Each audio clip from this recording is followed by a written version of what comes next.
আসসালামু আলাইকুম। আমন্ত্রণ গোল্ডেন এজ হোম কেয়ার উত্তর আমেরিকা বাংলা ভীষণ সংবাদে আপনাদের সাথে আছি জেবা রহমান।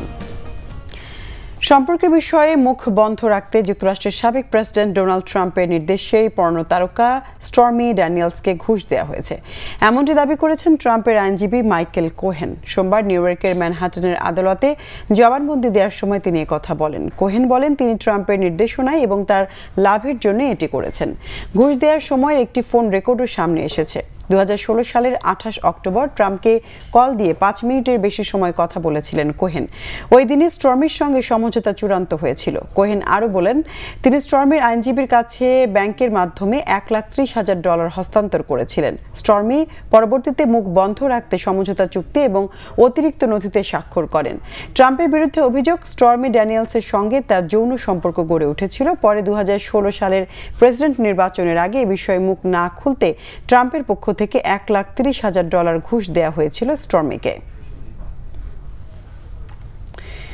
ইউক্রেনকে দেয়া যুক্তরাষ্ট্রের অস্ত্র সহায়তা শীঘ্রই কিয়েভে পৌঁছাবে বলে জানিয়েছেন মার্কিন পররাষ্ট্রমন্ত্রী অ্যান্টনি ব্লিংকেন। মঙ্গলবার হঠাৎ ইউক্রেন সফরে গিয়ে দেশটির প্রেসিডেন্ট ভলোদিমির জেলেনস্কিকে এই তথ্য জানান তিনি। মার্কিন পররাষ্ট্রমন্ত্রী বলেন রাশিয়ার বিরুদ্ধে চলমান যুদ্ধে মার্কিন অস্ত্রগুলো খুবই গুরুত্বপূর্ণ ভূমিকা রাখবে। মার্কিন অস্ত্র যুদ্ধক্ষেত্রের পার্থক্য তৈরি করবে বলেও মন্তব্য করেন অ্যান্টনি ব্লিংকেন। গেল মাসে কংগ্রেসে $61 বিলিয়ন সামরিক সহায়তা অনুমোদনের পর এটি যুক্তরাষ্ট্রের কোনো শীর্ষস্থানীয় কর্মকর্তার প্রথম ইউক্রেন সফর। ইউক্রেনকে দেয়া মার্কিন অস্ত্র সহায়তার মধ্যে রয়েছে এয়ার ডিফেন্স, ইন্টারসেপ্টর, আর্টিলারি এবং নির্ভুলভাবে দূরের লক্ষ্যবস্তুতে আঘাত হানতে সক্ষম মিসাইল।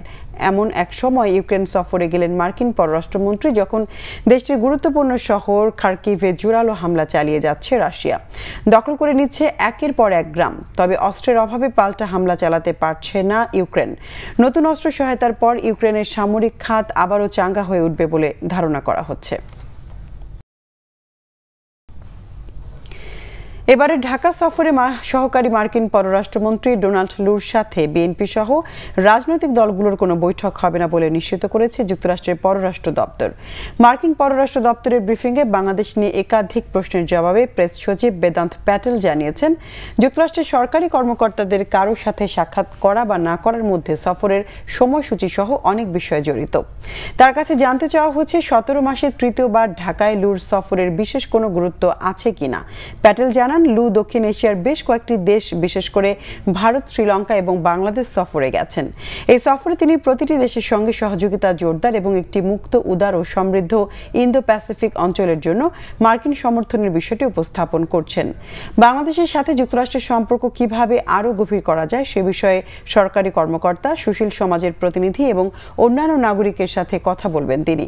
আলোচনায় পারস্পরিক অর্থনৈতিক সম্পর্ক গভীর করা সহ জলবায়ু সমস্যা মোকাবেলায় আরও সহযোগিতার বিষয়টি গুরুত্ব পাবে। লুয়ের আগে গত বছরের জুলাই বাংলাদেশ সফরে এসেছিলেন।